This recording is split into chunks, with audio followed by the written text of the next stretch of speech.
nombre es Franklin Chiquesta, soy paramédico de aquí de Hospital José Carrasco Estiaje. Mi nombre es Luis Vivar y soy paramédico de aquí del Hospital José Carrasco Estiaje. Si tenemos un paciente de un accidente automovilístico y presenta una triada de Beck positiva, ¿sospecharíamos de un taponamiento cardíaco? Sí, ¿y por qué? Sí, porque, bueno, primero la triada de Beck se ve más en la parte clínica que en trauma, ¿sí? Para diagnosticar un taponamiento cardíaco en prehospitalaria es bien complejo y por trauma es casi imposible que se dé un taponamiento cardíaco. Podemos diagnosticar nosotros en prehospitalaria un taponamiento cardíaco porque es más clínico. Si es que quisiéramos saber ese diagnóstico, tendríamos que tener un ecógrafo en la ambulancia, la cual no lo tenemos. Y en prehospitalaria no se maneja ese de ahí. En todo caso, el taponamiento cardíaco es más clínico y dependiendo de la patología anterior que tenga el paciente.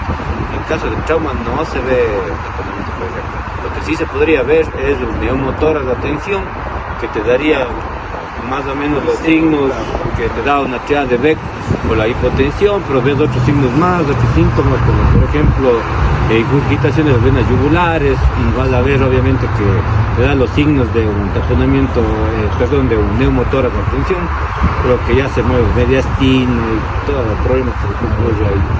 Y ahí la solución sería más descompresión torácica en este caso, pero sabes que es un taponamiento imposible y eso es más clínico, ¿no? La triada de Beck es más clínico que el trauma. En cuyo caso hipotético que se encuentre una triada de Beck positiva y tenga un diagnóstico diferencial de un neumotórax, ¿qué acción tomaría si el paciente cae en una parada cardiorrespiratoria presenciada? Si nos encontramos a una distancia de 30 minutos. Buena pregunta. Bueno, aquí viene algo que siempre tienen que llevarse ustedes. Todo va a depender. ¿Depende de qué? El tiempo. ¿En qué tiempo pasó el accidente? ¿Qué tiempo llegaron ustedes al lugar del incidente? ¿Qué tiempo se van a demorar en llegar a la casa de salud? Todo ese tiempo es vital para el paciente. Como referencia que tienes que ir un posible neumotórax, pero tienes y supuestamente es un taponamiento cardíaco que tengo que dar RCP, pues el protocolo, de acuerdo a los protocolos que manejamos de prehospitalaria, te dice que todo paciente en paro cardiorrespiratorio te tienes que dar RCP. Pero como digo, todo dependerá de la distancia que esté en la casa de salud. Me dices 30 minutos, tengo que dar RCP, aunque sea por protocolo. Así de sencillo. Aunque pasado 15 minutos que no haya, es presenciado, me dice. Claro. Comienzo a dar RCP en realidad. Sí, RCP, y si tengo monitor, desfibrilador, tengo a mano y comienzo a monitorizar y a dar toda la atención. Hay muchas vías, hay mucha medicación, pero como decíamos, un taponamiento cardíaco por trauma no es, eso es más clínico. Y llegar a ese diagnóstico. Y hay que tratar de sacarle del paro. Porque el taponamiento no sabes. O sea, no, a menos que tengas, como dijimos, un ecógrafo aquí, no vas a poder hacer. En todo caso, por protocolo, tienes que dar maniobras de RCP. ¿Cuál sería el manejo que usted haría? Manejo y el tratamiento a este paciente. Para dar RCP, primero canalizar al paciente para poder administrar medicación, en este caso, y tratar de sacar del paro cardíaco. Por ejemplo, la medicación que tenemos bastantes en la ambulancia. Eso uno, mantener desfibrilador, colocado el desfibrilador. Si tengo un desfibrilador, un DEA, le coloco el DEA, o si no, toca ir monitorizando con los desfibriladores que tenemos en la ambulancia. Y obviamente en contacto con el ECO 912 indicando el procedimiento y tratamiento que tiene el paciente en ese momento y a qué distancia, y que preparen el área de trauma acá en este caso, el área de crítica, digamos como un paciente crítico. Ahí estamos nosotros peleando contra el tiempo, saben que el paro cardíaco es bien complejo, depende de la maniobra que se hace temprana y lo que se haga nosotros como paramédicos en la emergencia o en el caso del paciente para poder salvarle la vida. Entonces, eso más que todo, hacemos ya la parte de la cadena de supervivencia, llegar a la parte avanzada, que es lo más complicado de todo esto. ¿Cuál sería el procedimiento para el manejo de un paciente por un trauma de tórax? Bien, les voy a contar una anécdota que yo tuve con un paciente para que me entiendan cómo es el procedimiento. Bueno, fue un paciente de aproximadamente unos 27 años de edad que fue agredido físicamente. Estuvo esto en las noticias, en PPL. había sido agredido con un objeto contuso a nivel de tórax posterior y anterior. Cuando llegamos nosotros, el paciente estaba en el piso, se quejaba que no podía respirar, tenía sed de aire y se tocaba el pecho que no podía respirar, se quería sentar, estaba bien álgico el paciente, no se dejaba ni tocar.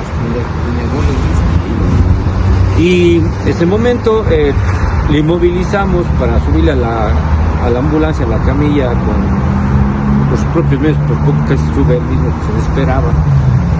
Lo primero fuimos de tomar los signos vitales, estaba con los signos vitales saturando 70, 72 al inicio. Pusimos una bigotera porque no le habíamos visto todavía en la evaluación secundaria cómo estaban los traumatismos, y saturaba hasta 75, hasta 80, solo con bigotera 4 litros. Cuando hicimos la evaluación secundaria ya en ambulancia, nos dimos cuenta que el trauma de tórax era un trauma de tórax ya avanzado. ¿Por qué? Porque tenía estigmas de todo el trauma que tenía, de la agresión que había recibido. Y a la palpación que hicimos tocando tórax, nos dimos cuenta que tenía fractura de las costillas, toda la parrilla intercostal, lado izquierdo, creo que era, no me acuerdo, izquierdo, derecho, izquierdo era. Y al momento de seguir evaluando, vimos que el paciente estaba con enfisema pulmonar, no respiraba y la saturación comenzó a descender. Inmediatamente cambiamos a oxigenoterapia a 15 litros ya con mascarilla, y aún así el paciente saturaba entre 80, 85, 82, quedaba ahí. El procedimiento que en ese momento tuvimos que hacer es trasladarle inmediatamente a la casa de salud, pero era imposible tratarle al paciente porque estaba que se moría y no se dejaba ni que le canalicemos ni nada. El procedimiento común que se hace a un paciente que está en este tipo de cosas, primero observar sus campos pulmonares cómo están timpánicos, están exactamente, y verificar desde ese momento que si está eso, y según eso proceder a verificar si es que es posible una descompresión torácica en este caso. Pero en este caso del paciente no había eso, sino que habíamos que hacer una punción torácica en este caso, o sea, había que poner un tubo quirúrgico a nivel de la parrilla intercostal para descomprimirle justamente la cantidad de sangre que estaba ahí. Entonces eso ya nosotros en prehospitalaria lo tenemos de conocimiento cómo se lo realiza, pero no se maneja eso en prehospitalaria, eso es más intrahospitalario.